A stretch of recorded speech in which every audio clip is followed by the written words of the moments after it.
Welcome back, everyone, to the Authentic as Fuck podcast. My name is Sun. I teach storytelling and marketing, and in this podcast, I interview entrepreneurs and creators about their life story that made the person they are today. Today, we have Lucas O'Keefe.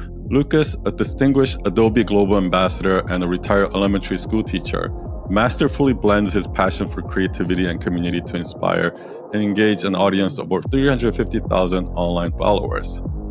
As a full-time content creator, he draws on his diverse experience to produce enriching and captivating content to inspire the creative entrepreneurs of today. Welcome, Lucas. Yeah, it's great to be on here. Thanks. Yeah. Welcome. Yeah, long time no talk. I want to start with all the way in the beginning, your childhood, but just kind of give everybody a background info. If you don't already know Lucas, you probably do.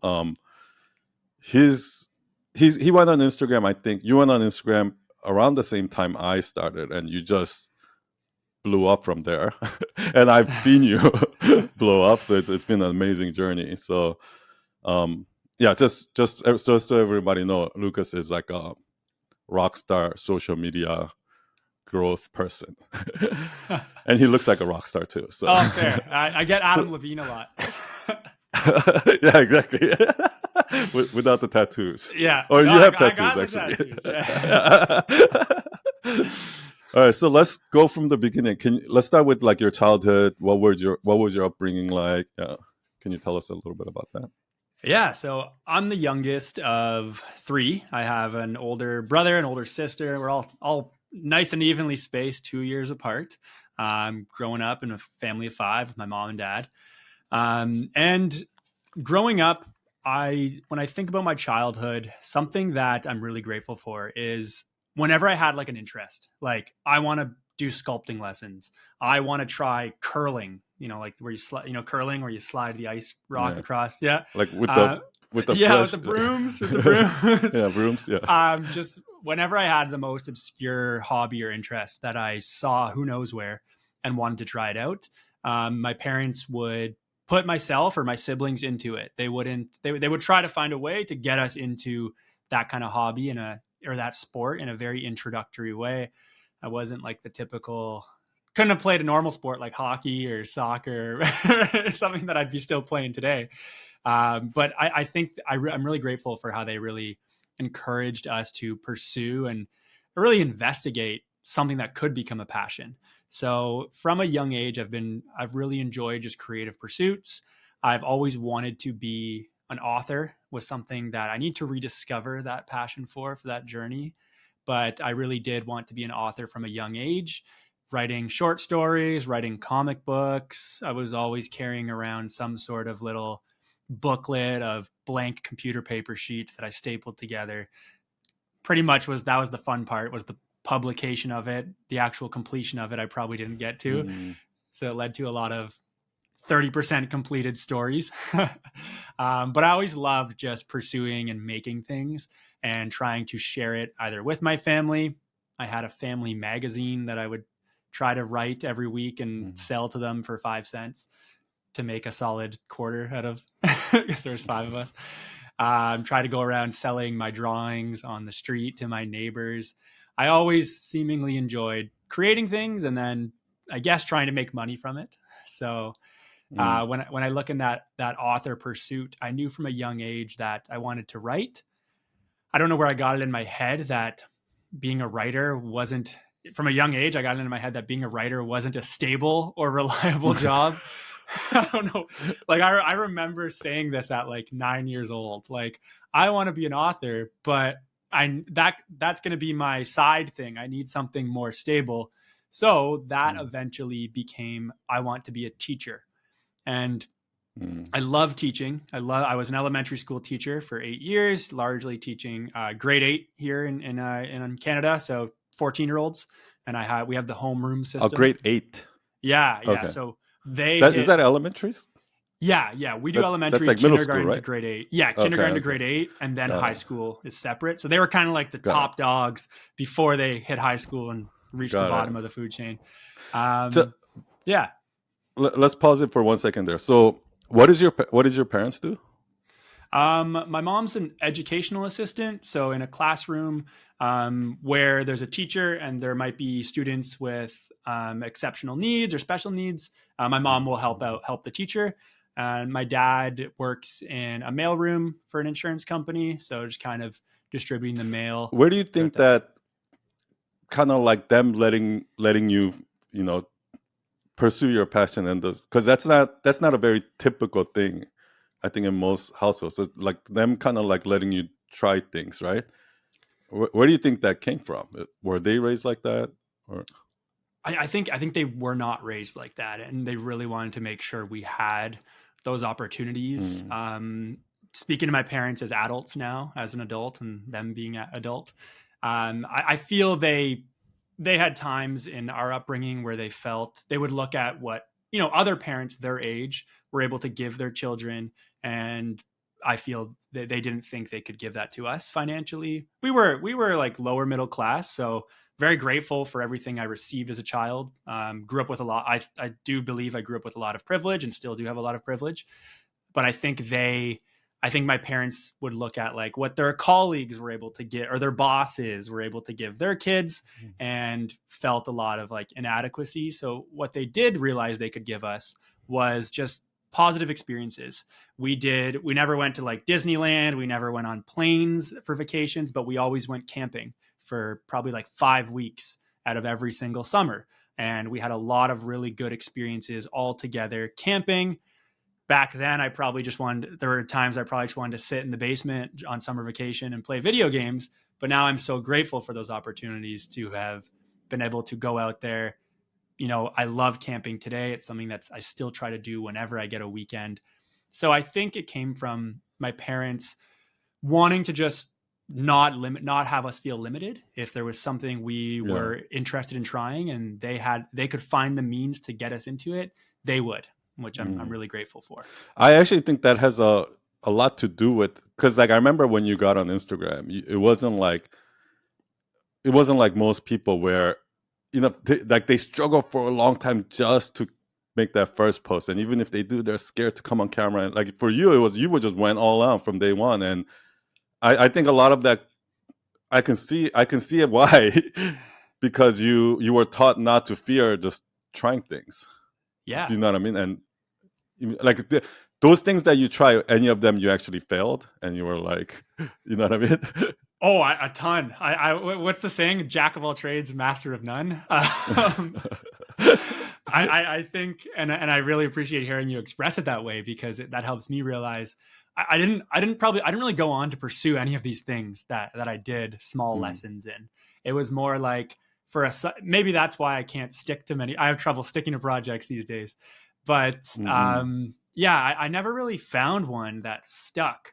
But I think what did stick from it was just pursuing creative things and being creative, and also not feeling, it was almost freeing to not feel like, you picked this hobby. I know a lot of parents will do that, right? You said you want to play hockey. We bought you all these hockey pads and hockey gear and skates. You're going to be an NHL hockey player. Sorry, you chose it, right?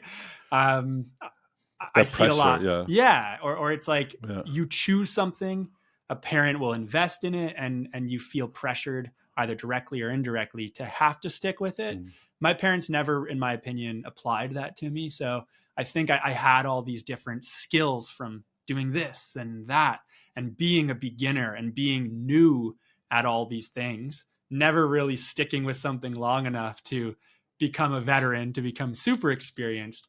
I think that really allows me to, in a lot of my content, I approach it from the footsteps of the beginner. And that's really been my model in my content and my teaching.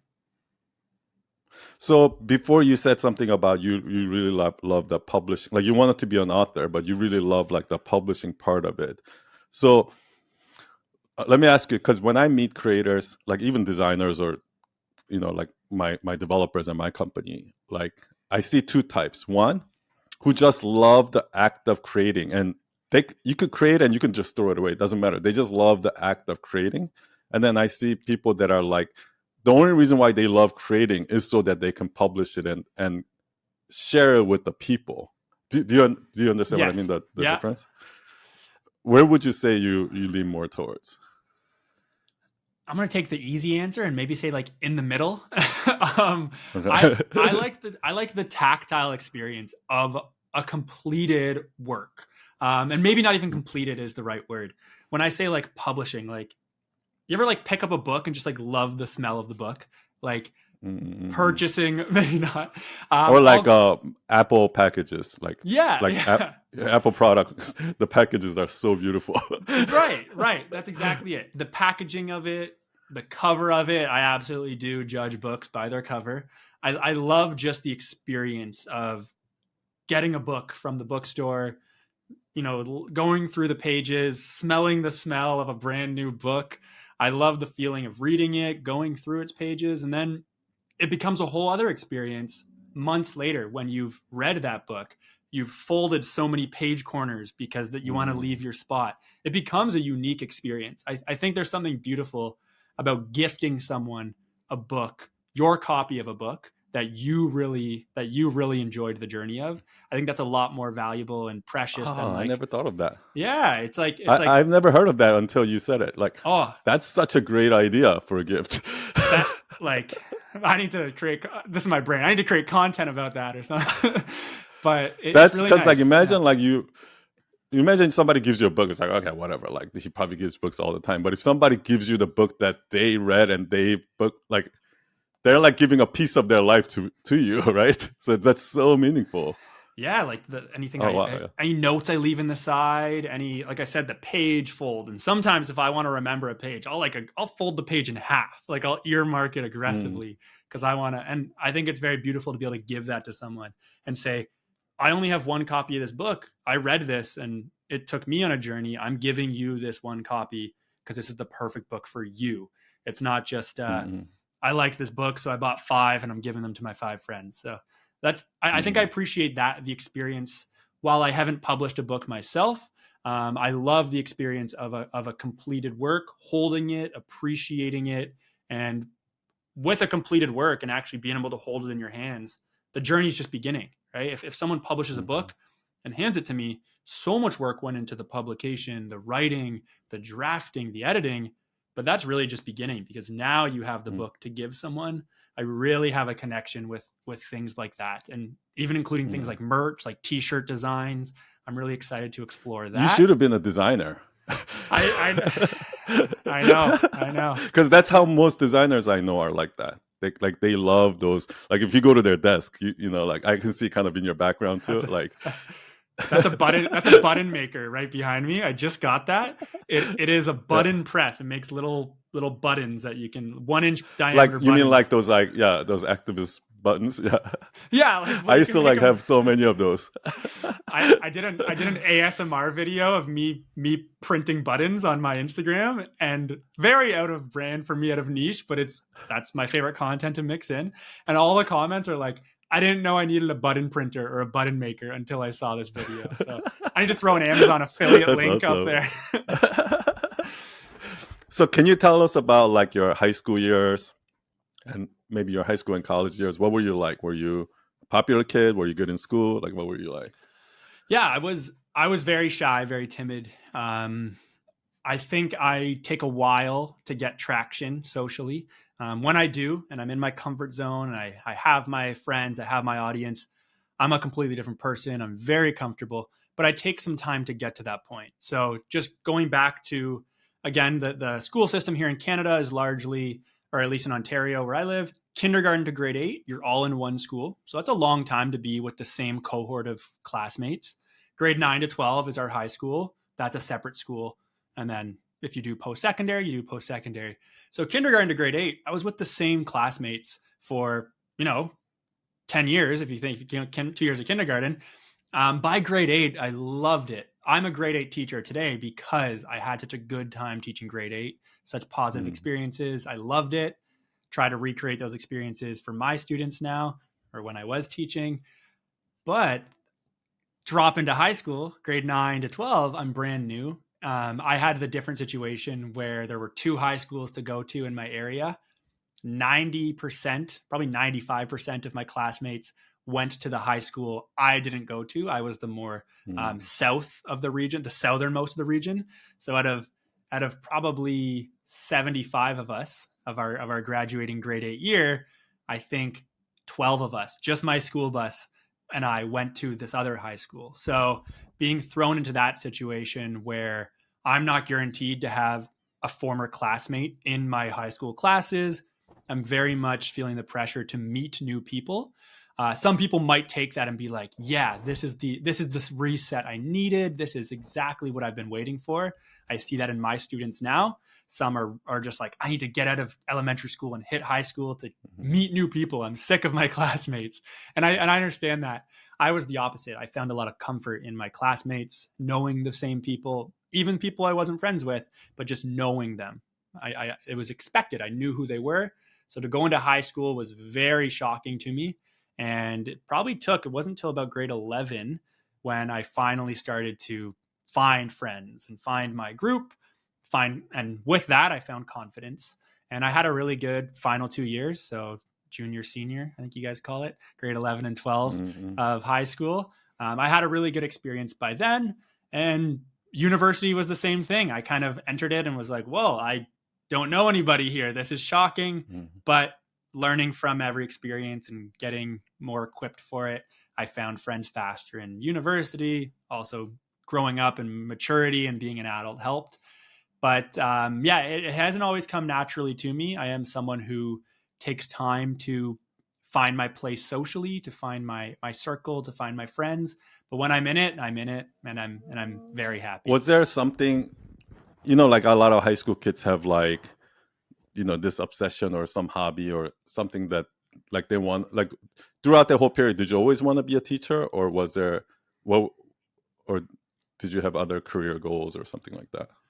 No, I pretty much knew a teacher would be, it's almost like I knew, like I said, with the author pathway. And also I think now that I have a better understanding of what entrepreneurship is, I think I always wanted to be an entrepreneur. I know I wanted to always be an entrepreneur of some sort and to explore that. And originally teaching was my target career, because teachers get summers off. And I was like, well, that's 2 months that I could really dive into my entrepreneurship or my writing or my creative passions. So before it was so even did you always know?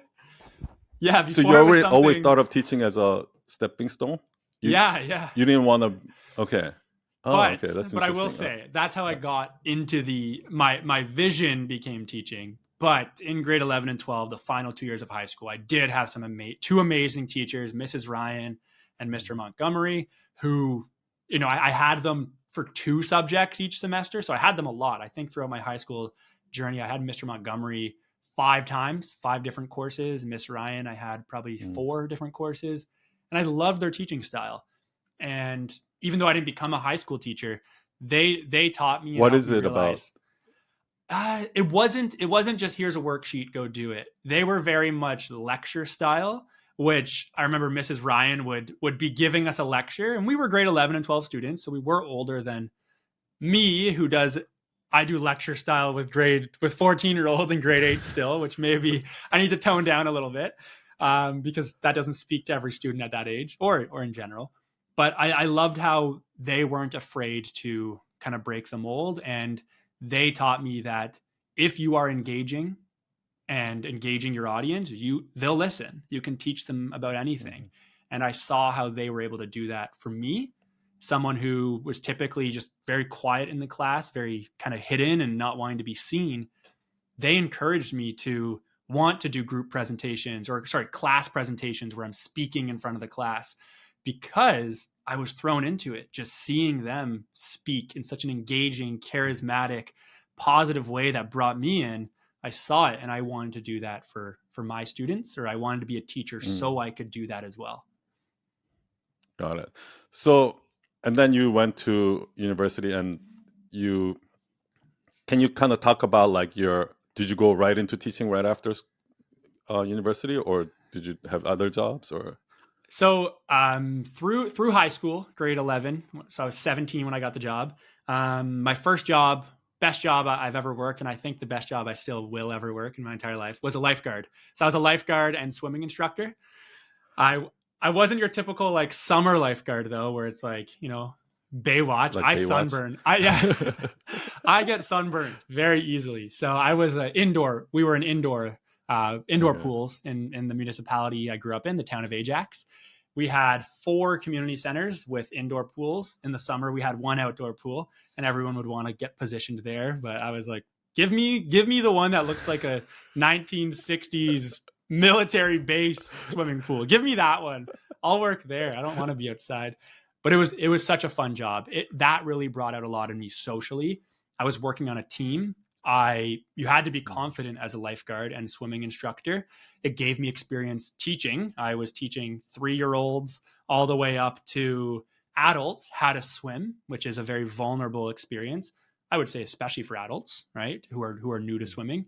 I was teaching people of all different ages, all different abilities, how to swim, and that really helped me again learn how to be engaging, how to take someone in a very, very vulnerable situation. They have a fear of Mm, drowning, right? They don't know how to swim, and to make them comfortable and to help them realize you can do this. I'll show you. I'm here with you. And that was mm, definitely a stepping stone to also reaffirm, while I had these really great teachers in high school, I was also teaching in a very hands-on way and again in a very vulnerable way. And I realized, hey, I'm good at this.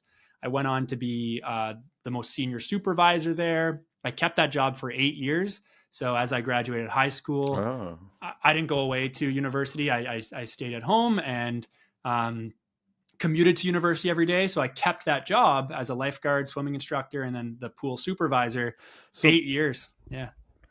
any tips there on like, because it really struck a chord when you said like, because these people are vulnerable, right? And I feel the same thing about me trying to get people to post content, right? Like they're very scared.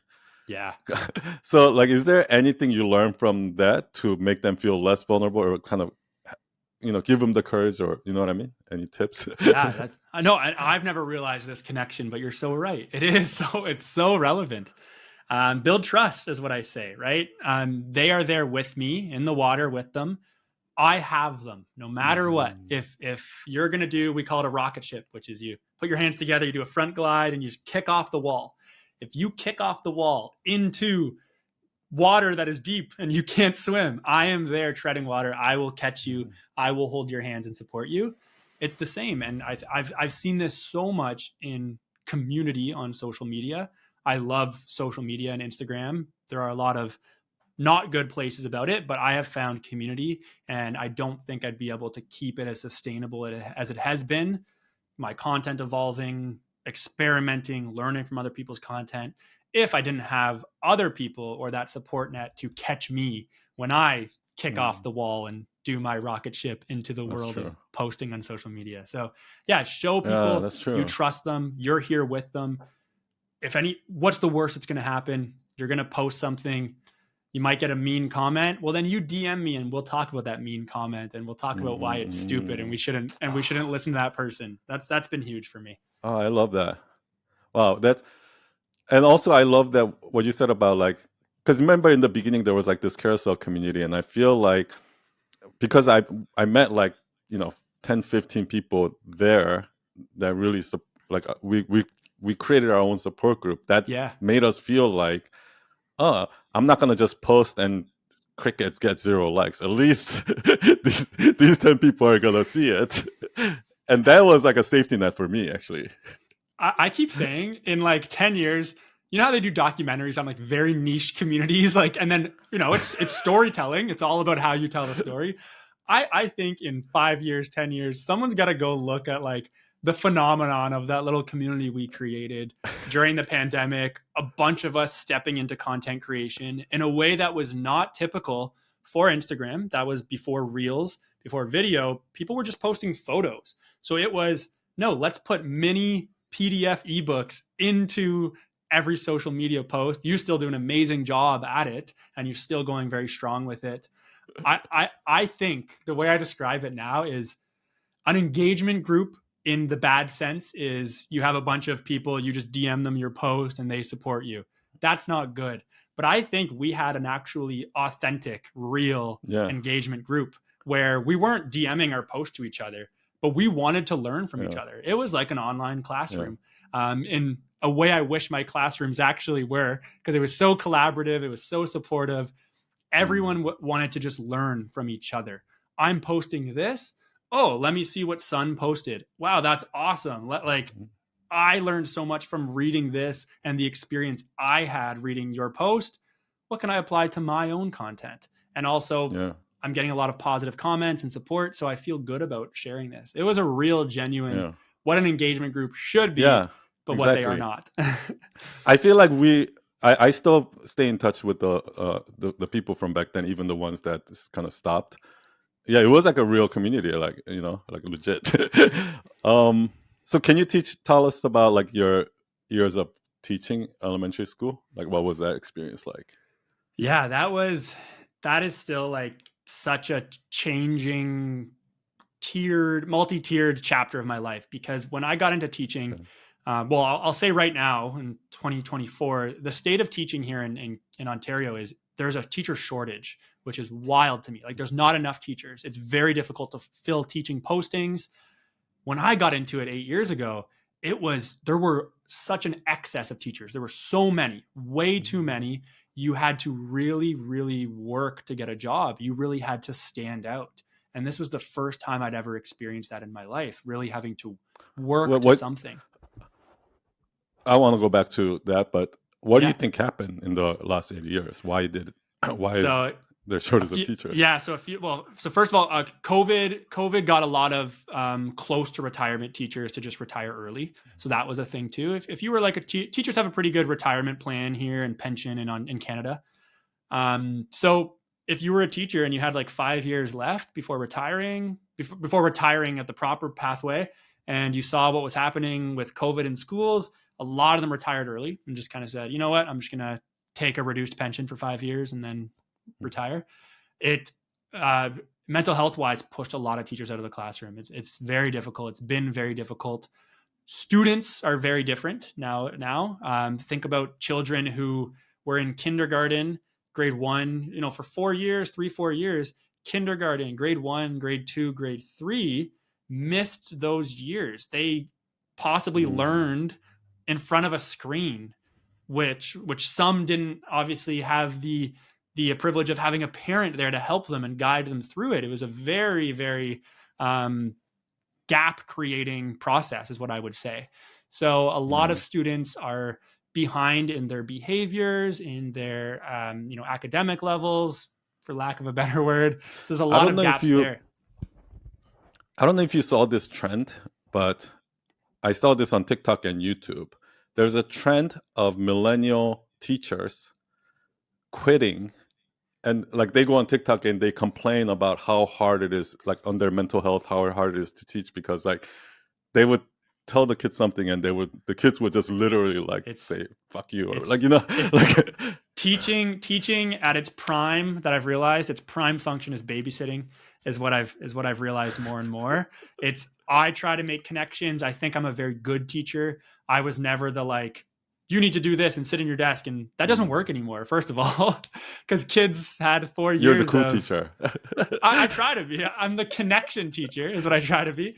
But yeah, it's been difficult. And I remember when I started teaching, someone told me a stat. I forget it specifically, but if you can last 4 years in teaching, if you can make it through 4 full years, you'll probably stick to that profession for life. Most teachers who can't make it will know within the first 4 years if they're going to call it quits. And I don't mean that in a disrespectful way to say call it quits. I mean, there's a lot of very difficult, like you said, from a mental health perspective, there's a lot of very difficult things causing teaching to be a difficult job. And also here in Canada, at least, a lot of people get into teaching as a backup plan. I know I started this whole story by saying teaching was supposed to be my backup plan as an 8-year-old kid so I could write in the summers. But I did find it was what I feel to be my vocation, and I love it. I think I'm very good at it. But a lot of people here in Canada, I'd imagine the States is similar, would be told by their parents after high school, you need to get an undergrad, go get a psych degree, go get an English degree, go get a history degree. I did English history, right? Go get a degree. You need one. Go get that. And then after that, they would be like, well, I got my degree. I don't really know what job I can get from this or what job is it going to turn into. Oh, only 1 year of teacher's college is all I have to do extra and I could become a teacher. So many people would do that as like a afterthought of like, I was told to do this. Now I don't know what to do. I need a next step. Oh, I guess I'll become a teacher. It's a good job. In Canada, it's a very good job. You max out about 100K Canadian, but it's a very good job here in Canada. Yeah. People are all I always thought in US they do that because teachers don't get paid that much.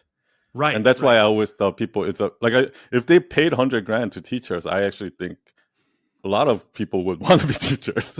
Like here. But we have 30 million total population. You guys have 300 million. So it's something that's more possible here, right? It's just I don't think it would be the amount of teachers I'm sure the US needs. I would imagine it's impossible with the education budget to be able to pay that much.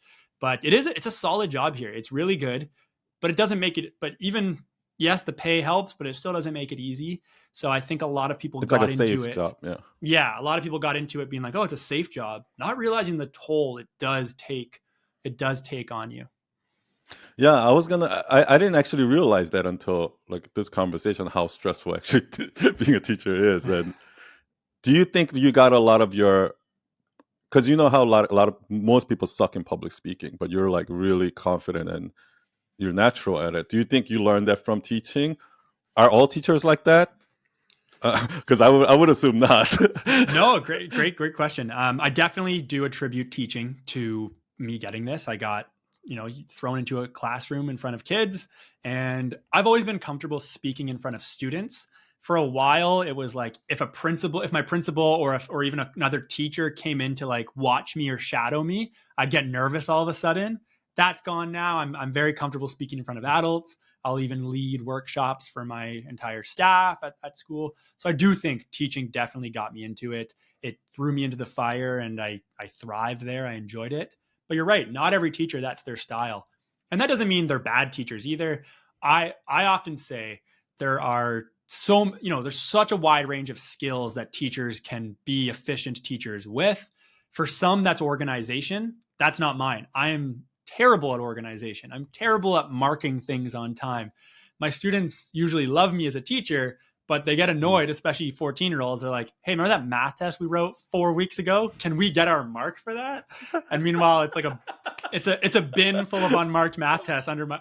I'm not a teacher anymore. The students that are that are complaining about that are like the straight A students, right? Right, like they know they got a good mark, right? So I probably could just put 100% knowing, but this is terrible for me to say, but I retired from teaching. I had to resign from the board because they wouldn't give me a leave to work on my business. I had to choose, and I chose my business as a full-time content creator. But when was that? That was January of 2024. I put in the leave request in December 2023. They rejected it. I was doing both for 4 years. I would teach 9 to 5, come home, make content from 5 to 2 in the morning. Wasn't sustainable. I was having to give up a lot of content opportunities. So I made the choice, but I still have an unmarked bin of math tests that will never be marked. And I don't see any of my 14-year-old students listening to this podcast, so I'm okay. But I still have an unmarked bin of math tests. I just feel like those are like the most trivial part of education, though. I actually think the most important part of education is what you are doing, actually connecting with the students. Speaking to them, not just grading papers. Thank you. I appreciate hearing that. And I've always said, which I do think lends to my ability to show up as a content creator in an effective way. I've always said my number one function, teaching kids to read and do math is great, but my number one goal was always to get kids to want to come to school every day. I remember times when it was a struggle to get me to go to school. I would fake sick all the time as a kid, certain years because I didn't want to go to school. And then other years when I had an amazing teacher who I was very connected with, that was never a problem. I would want to go to school. So my goal first and foremost as a teacher is get kids to want to show up to school. If I have that out of the way, the rest is easy, right? Even a kid who hates reading, a kid who hates math, they'll listen to your lesson. They'll try if you have the basic need of them wanting to be there. If a kid has no interest in being there, if their teacher's mean and terrible to them, I've worked with teachers who this is their style and it's awful. If a teacher's mean and terrible and just tries to discipline the kid and be very strict to control them, that kid's not going to learn a thing. And I've actually seen a terrible situation where, great kids have really been, one bad year with a bad teacher who doesn't believe in them, who is very strict. You see the change in that kid and it affects them the following year, even with a different teacher, and the following year. So it can be very dangerous. And I understand that. So I try to make my goal. Yeah. Because most teachers actually are like that. And I feel like that's because when you're constantly saying, no, don't do that, don't do that, don't do that, don't do that, what ends up happening is you're going to kind of stop yourself even before trying something. Whereas I just feel like actually all you need is one teacher like you, where if I just felt like for me, like in different stages of my life, there was always one person who like really believed in me, and that was enough. And that, and also I really love how. Go ahead.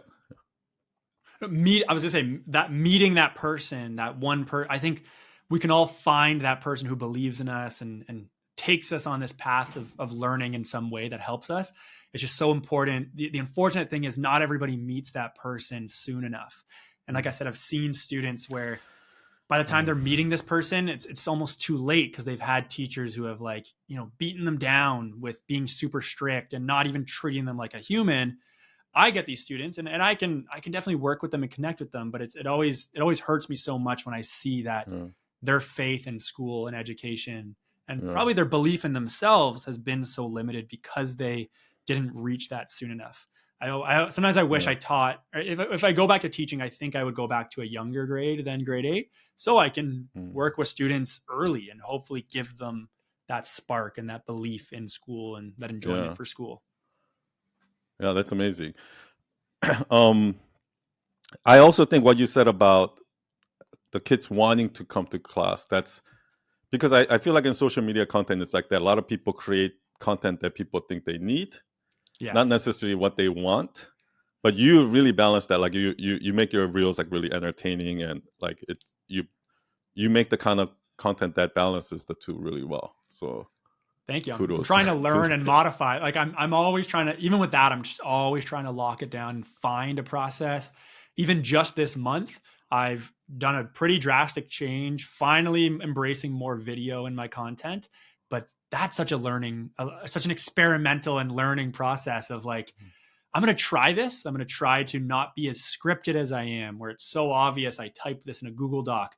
I'm going to not say everything perfect. I can always edit it or leave it in and just be natural. Like someone is FaceTiming a friend. That's been the approach I've been really trying lately. I've been doing a lot of like social media updates. Like Instagram just launched this new feature. It's complete bullshit. Let me explain why I think it's a waste of time. And that approach has really helped me finally feel like my video content is reaching people, which is funny because for the last few years, I've been an avid complainer of like, ever since Instagram switched to Reels, they're not rewarding they're not rewarding non-video creators. Even my videos, because most of my audience followed me for like my infographics, my images, my carousels. Then because they didn't follow me for my videos, Instagram doesn't show them my videos. But no, how about I just be honest with myself and make better video content? Start with that instead of complaining. And I've seen way better results because I've taken it upon myself to make my content more engaging, more authentic, more natural. Just a side note, do you also post on TikTok or only on Instagram? I don't post on TikTok. I've had like experiences with TikTok. I had like a gaming channel I started one summer of just like faceless, just me playing this like Pokemon ROM hack game and me doing fun voiceovers and just kind of taking a game that was very basic in its function.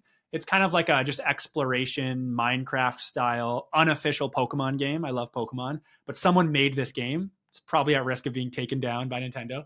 But someone made this game where you just explore. It's like a survival mode Pokemon game. And I spent a whole summer just playing the game and taking those clips and doing like 3-minute voiceovers, which is quite long for short form video, 3-minute episodic stories of like, join me as I build my own farm in Pokemon Adventures.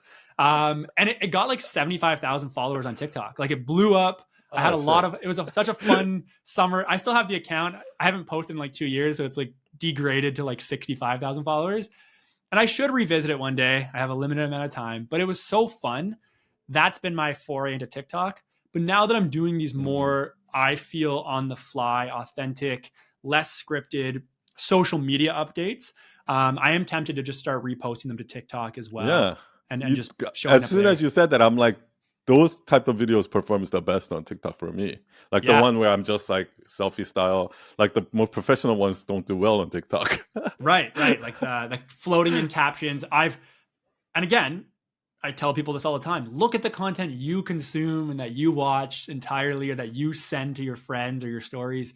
For me, it's usually someone just like propping up their phone in their car seat. They're not driving, but they just put their phone up in their car seat and they're just like sitting in their car. Like they just got home from work and they need to share this story.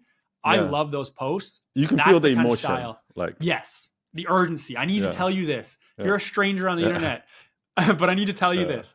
So I'm going for that style, and that's making me feel a lot more encouraged to get back on TikTok because I do like the platform. I think it has so many opportunities. As you were saying that, I just remember like one of the videos that performed the best for me was like I was taking a bath and I was reading these comments of people like and DMs of like everybody's like, "Son, why are you charging so little?" and blah blah blah.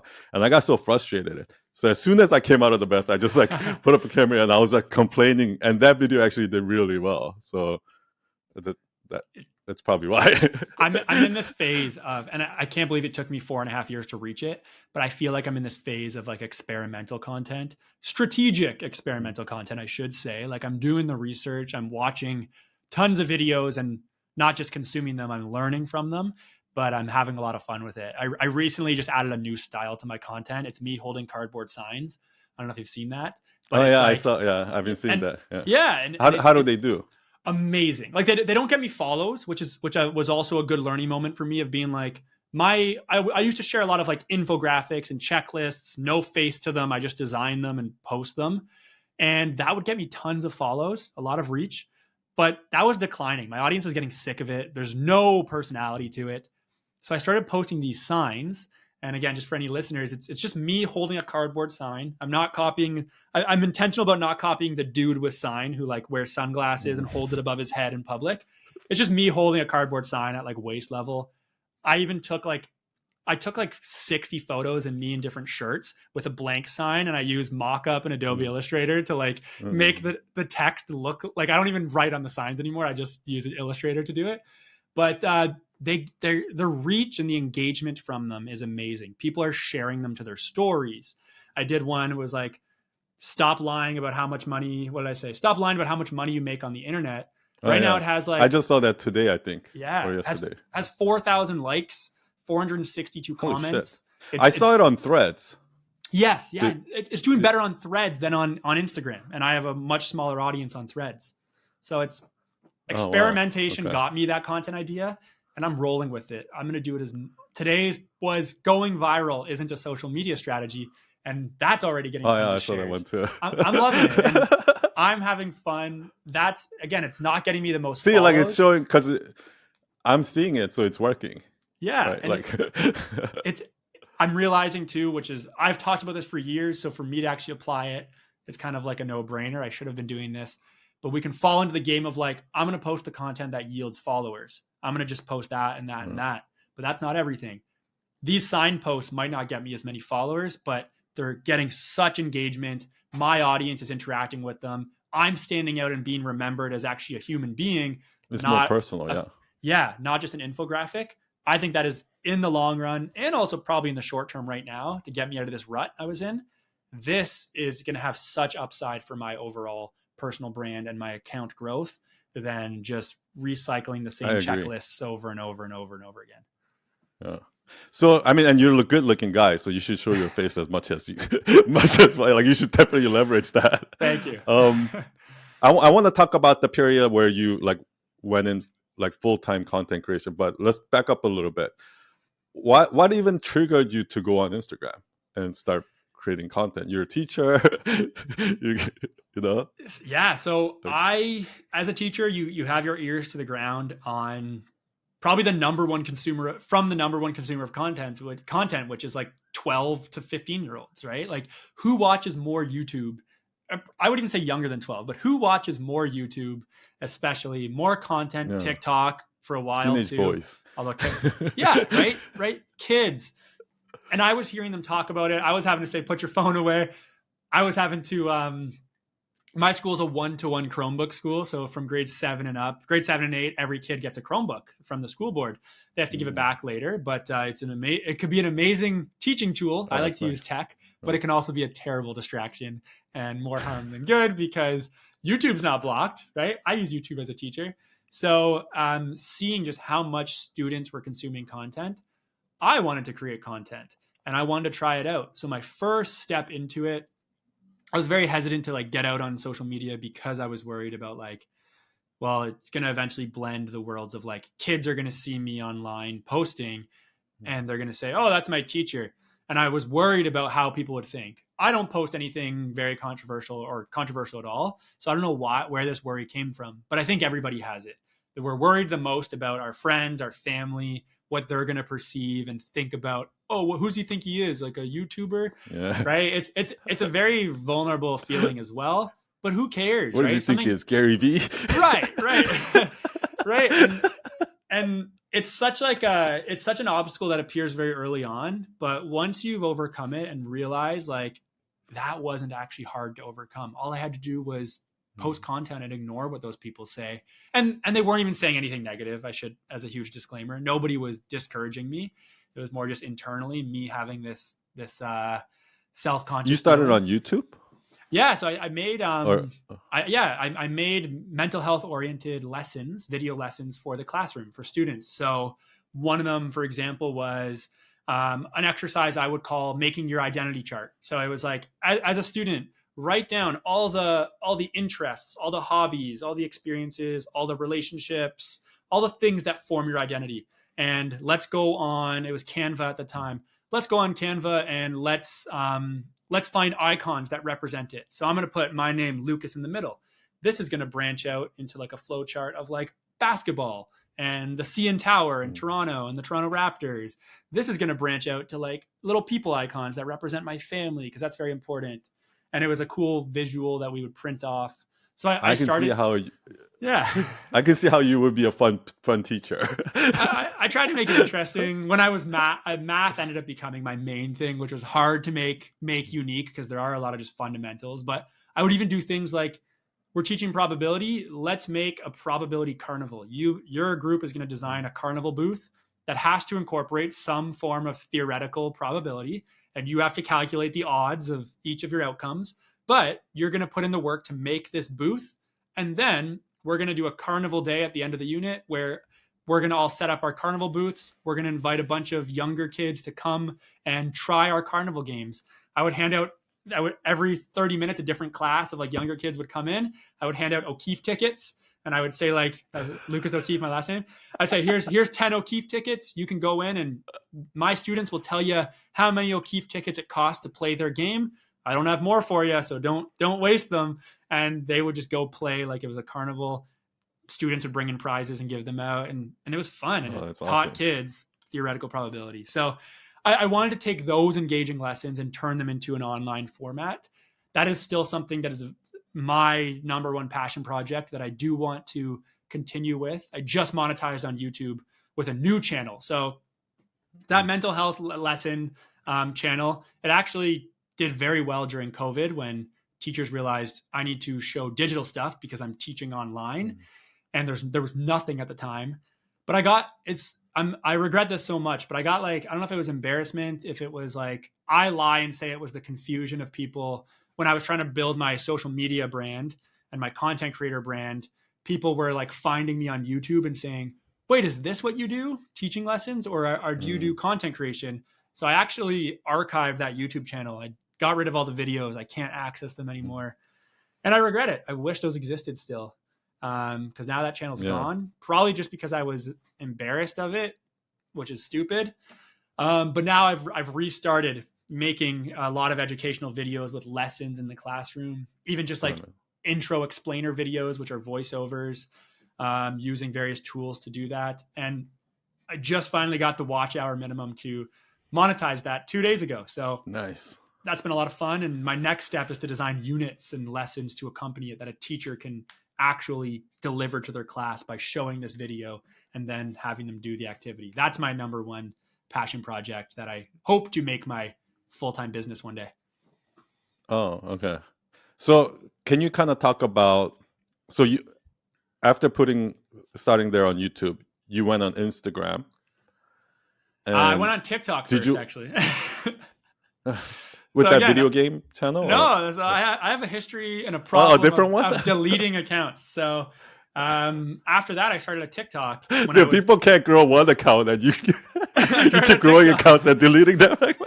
every morning, I would start my lesson teaching. I was teaching grade 6 at the time, so 12-year-olds. And this was 2019, fall of 2019, which turned into winter of 2020, when schools closed down because of COVID. But that year, the whole fall for like September to December, every morning I would share like a morning riddle or puzzle or brain teaser for my students. So what I ended up doing, I was like, I haven't tried TikTok. Let me try TikTok.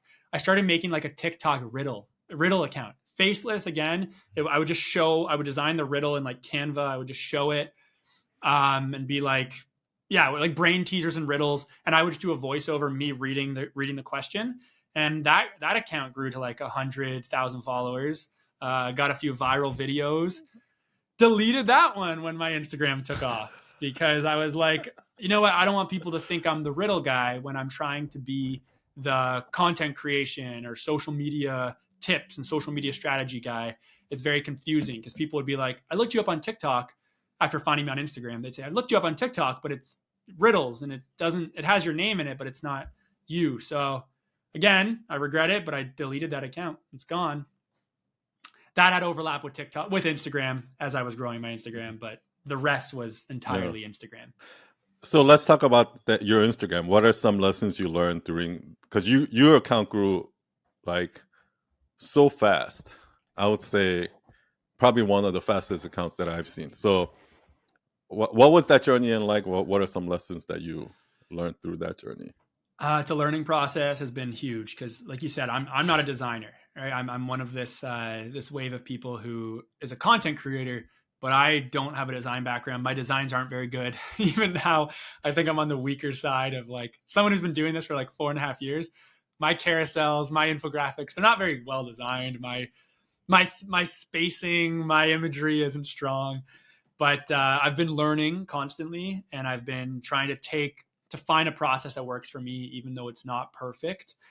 And something that I think I know a lot of people respect me for in this journey is, and I would put you in the same boat, is we didn't just grow overnight because Reels came about.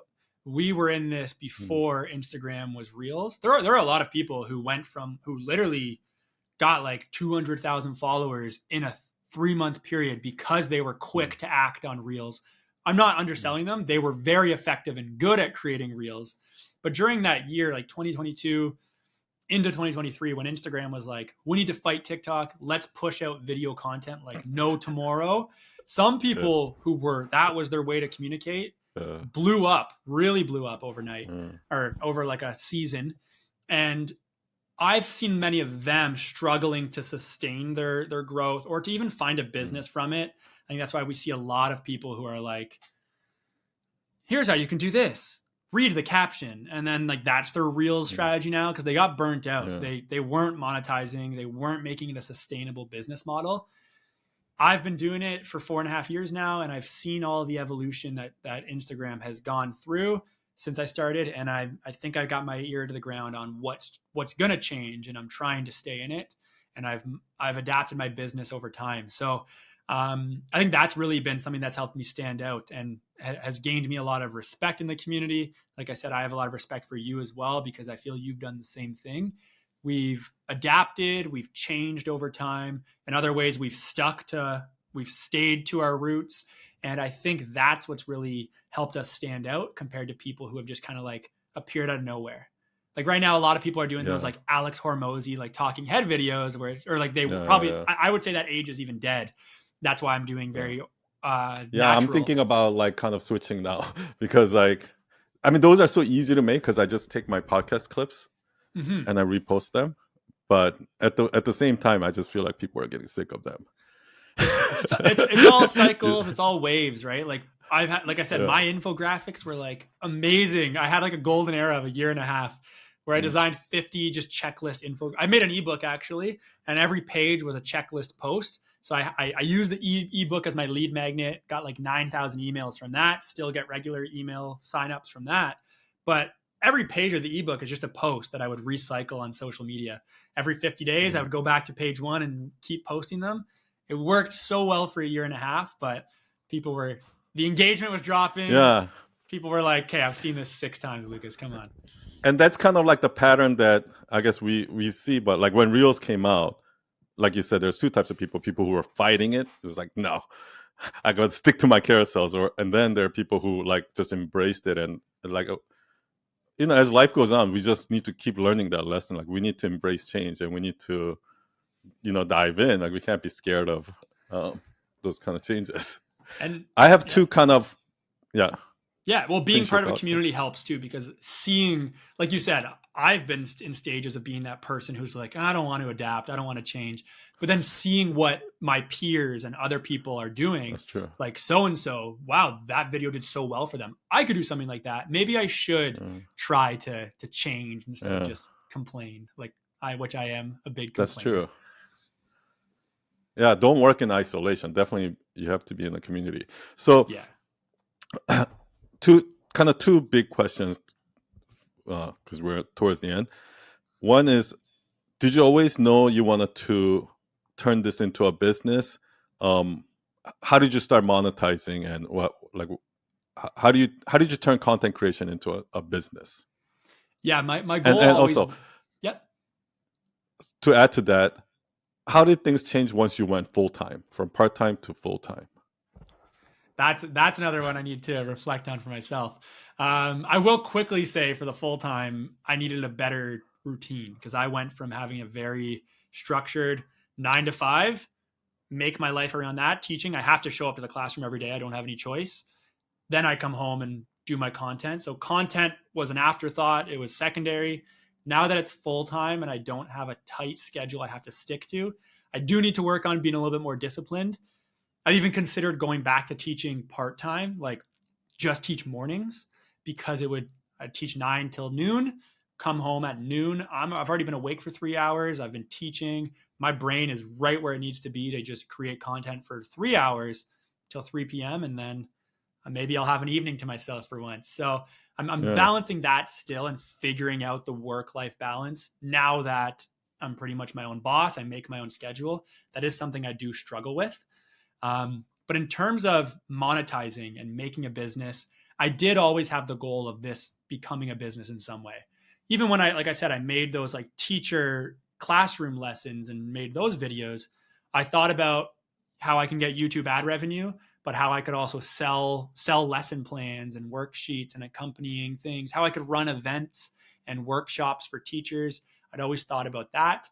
So as a content creator, taking that worksheet teacher resource mind, the first thing I started selling was digital products. And it was December. It was December 29th of 2021. I hadn't monetized my account.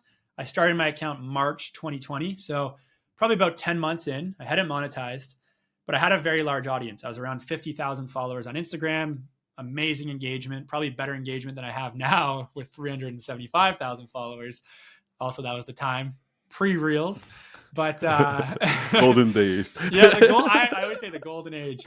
But I hadn't monetized, and it was like December 29th, and I was like, something that has always resonated with my audience, that always performs well for me, is these content idea posts. Here's 30, and people do this a lot now. Here are 30 posts for the month of April, right? So I sat down, and in 2 days, I took the entire full year calendar and I attributed a content pillar and a content idea that works for most businesses, most B2B businesses in particular. I attributed a content idea for every single day of the year, 365 days. January 1st, New Year's Day, I quickly designed a nice carousel promoting it. And I sold, I think, 2,000 copies of that digital calendar on New Year's Day.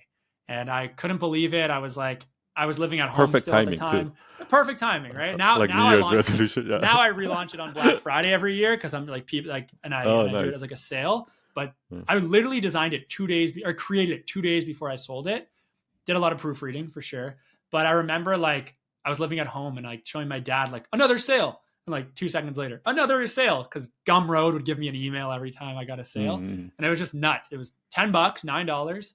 But I realized like I need to create more. I create good digital products. I saw a lot of people trying to do something similar, but the quality wasn't there. I really took my ideas that have worked for me, that have worked for other people, made it applicable to all types of brands and all types of niches. And I created this quality product, and I still sell that every single year.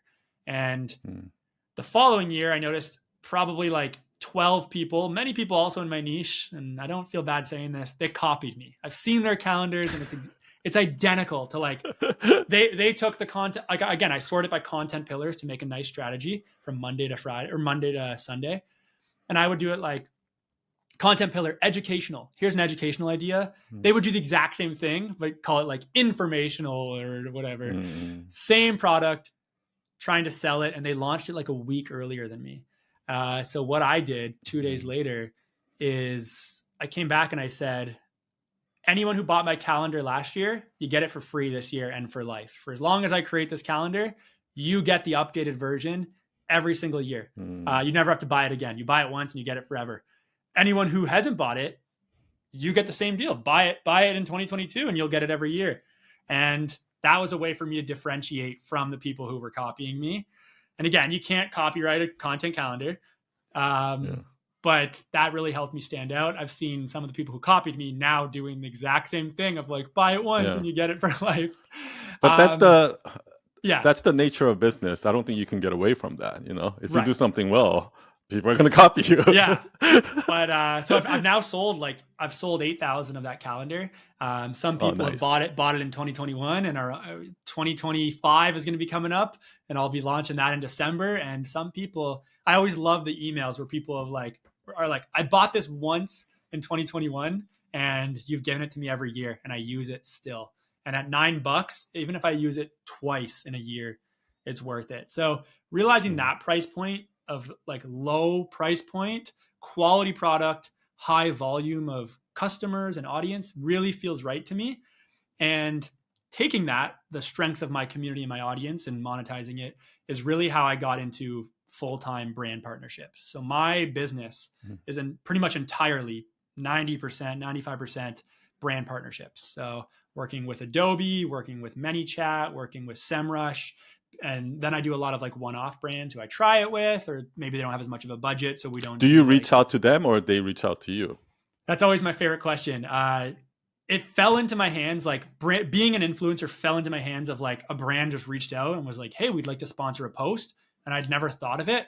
It was summer of 2021 and I'd never thought of it. Realized I love doing this. This is what I want to do. So now I will reach out. And if there's like a tool I already use and I'm going to create free content about it, I'll reach out to a brand first and say, hey, I'd love to create a sponsored post. Here are some case studies of other brands I've worked with and what it might look like for us. Let me know if you're interested. So now I'll reach out, but I get a lot of inquiries also through just that email me button. Hearing these stories now, why didn't you go full time? Like, you should have went full time long ago. I feel like. Yeah, it's going full time. Why did you wait so long? It's scary. It still is scary to go full time. Like I said, I'll have scary things like my engagement drops a little bit on social media. If Instagram's gone tomorrow, I am very much all my eggs in one basket. I do a little bit on LinkedIn. Like you said, I should really look into TikTok. I have my YouTube education channel, which just started to monetize. I think I made 90 cents yesterday from ad revenue. But if Instagram goes... But I feel like you can... I feel like one thing that you're not looking at is you can continue to create digital products and you can create more expensive digital products, and that's because you're a teacher, like these are going to be easy for you to create. And I actually think that there's a bigger revenue potential there. I mean, you said you're building out something right now, so Yeah, I'm also hyper building my email list with free lead magnets every month, quality lead magnets, and that's something I've finally had the time to do now that I'm a full-time content creator. So really building my email list, having a good weekly newsletter that I really have a fun rhythm with, and I'm enjoying. Got to send that out tomorrow actually, and I do want to. I am going to turn that into a workbook and an accompanying course to go with the workbook. I know courses have kind of people are on the fence about them, but I think if it's a truly hands-on workbook course that someone can like really fill out and have a tactile experience with, that a lot of courses have lacked, I think it's still going to be a really strong product. So that's my next goal to really work on and refine. yeah, I mean, I have zero doubt that you're gonna kill it. Like I, yeah, I'm surprised you waited so long to go full time. Because also, thank you, by the way, by being so honest about like how going full time, like it was hard for you to get to that schedule and like discipline yourself. Because like a lot of creators don't want to say, like they act like they wake up at 5 a.m., do their ice bath, and like they have this perfect I discipline. But it's wish. actually, because I struggle with that too. Even I've been my own business owner for more than like 15 years now, and I still struggle with. So that was so relatable, actually. So thank you for Yeah. Well, sharing and that. and also like just something Yeah. to add in, like my girlfriend raised a good point to me the other day where I was being like hard on myself about being a procrastinator, and she's like, "Well, what's so bad about like society just tells you?" She's a lot deeper than I am. She's like, "Society just tells you that being a procrastinator is wrong, but if you have a track record of doing things last minute but getting them done and doing them to a high standard, what's wrong with that? Like, you're not, I don't compromise my work. I do work hard. I do have a bit of stress from being a procrastinator, but it was a good point. She's like, you're just kind of ingrained to think that being a procrastinator is wrong. But if it works for you, there's nothing wrong with it. And that was a good thing. And maybe Yeah. that's the same with this lifestyle, this schedule. Yeah, I don't do things from Yeah. 9 to 5 like I did as a teacher. It might be like 10 to 4, then I take a break, and then I do it again until 2 in the morning. But if it works for me, it works for me. Yeah, I agree. I stopped kind of feeling guilty about procrastinating, because I I noticed that when I procrastinate, what happens is during that whole time I'm procrastinating, my brain is still working and coming up with like trying different scenarios in my head, and it's kind of subconsciously doing the work. Yeah. And then at the last minute, what happens is, oh, actually, I get a brilliant idea. I'm like, oh, I'm glad I didn't start that like a Right. month ago, because then I would have done it the wrong way, like something like that. Yeah, there's a pressure of like, I need to produce now. What's my best idea? Yeah. So right now you're working on doing some sort of a workshop for teachers, for people who teach, or More like units and lesson plans. There's a teacher database where you can sell your digital products, actually called Teachers Pay Teachers, where it's basically like teachers who create PDFs of like, these are some worksheets and lessons that have worked for me. You can get the whole PDF for $10. Here it is. And like, I've bought so many resources off of that. There are teachers who make like six figures and have retired just because they sell their resources and learned how to create quality worksheets, quality lesson plans. So my next thing is I'm making these YouTube videos. I'm having a lot of fun. Have a lesson to accompany worksheets. And we're teachers. We all support each Mhm. other. So you sell it super cheap. It's not like you're selling this for a ton, Mhm. because you do want teachers to be able to use it and to afford it. And as teachers, we spend a lot out of our own pockets, much more than anything our school board ever gives us. So I do want to make it affordable. But I think about what would I have liked when I was a teacher, that is just, I buy it once, I get this PDF, I'm set for that subject for the year. I would like to be able to create that for other teachers now. Mhm. That's awesome. Um, yeah. So talk? Can you talk about kind of where you're now? Um, what's your future plan? And also, I have one last question after Yeah.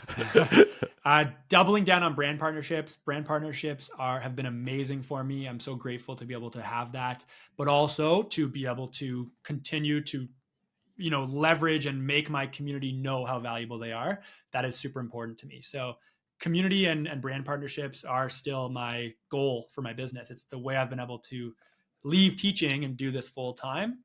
But then also, as you said, I do want to make sure that I have other options, or as I said, I guess, Instagram could disappear overnight. So building my email list and having those different ways to do it.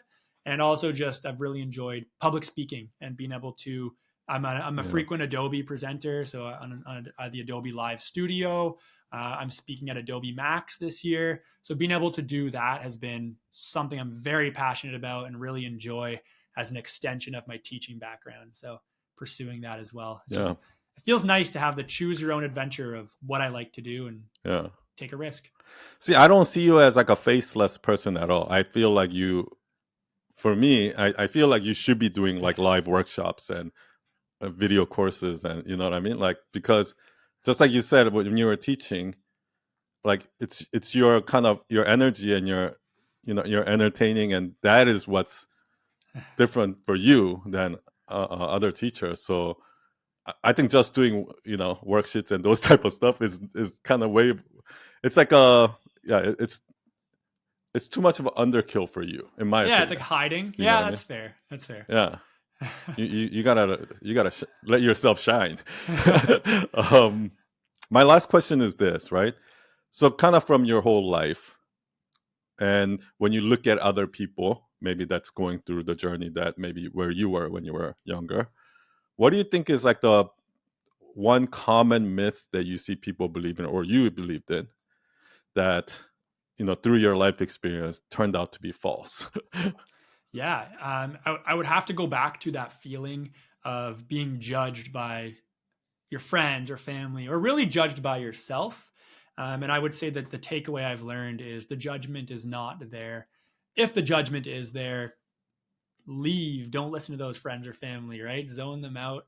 But I've realized that not starting something because fear of judgment or fear of failure is one of the biggest obstacles that could keep someone from pursuing their passion and turning it into something amazing. And I'm so grateful that I continued to try to create, to try these different projects. Like I said, I didn't become a pro curler when I did curling lessons as a kid. I didn't become a pro sculptor, but I'm so glad that trying those things, not sticking with them and becoming an expert, I'm so glad that that didn't keep me from continuing to try new things. Because if that were the Mm, case, I would have tried, one YouTube channel years ago and stopped, never done anything else again. There's a reason why I've laughed at myself for having like those 3 TikTok accounts, a few Instagram accounts, yeah. a few YouTube accounts. I I'm glad I've actually, continued. yeah, I actually think the fact that you did that, tried all of these things, might be part of the reason why you're like, okay, I'll try it. I'll try it. You know Yeah, what I mean? Because a lot of people are not like that, right? They're like, I'm only going to try it if I'm going to go all in. right. But you kind of, actually, I think that might have helped you. Yeah. I didn't strike gold the first time I hit a rock, so it didn't stop me from continuing to dig. I've continued to keep trying, and I've learned something every single time, right? So I think it's really in the same way I started all those little books that I and magazines for my family and got a third way through it and never finished it and started something new. I think it's been okay to do that, Yeah. is what I've learned. Not everything's going to Yeah, be yeah. just because you start something doesn't mean you have to finish it. Keep going though. I think you're the perfect example of how, even if, yeah, you just keep trying those things, and then once there will come one thing where you're like, oh, this is it, and you found that thing. So yeah, congratulations. Thank you. It's been a lot of um fun. where should people go to find you? Like, what do you want to promote right now? Like, yeah. I always say the strength of my business right now is my community. So anyone who just wants to support me, check me out on Instagram. It's just the Lucas O'Keefe. Say hello in the comments. Tell me where you found me from, and just pop in to let me know that you like or don't like the stuff that I'm sharing. It helps me learn. Yeah, I'll put all the links in the bottom. I just want to kind of mention, I like to say one thing about her, I guess.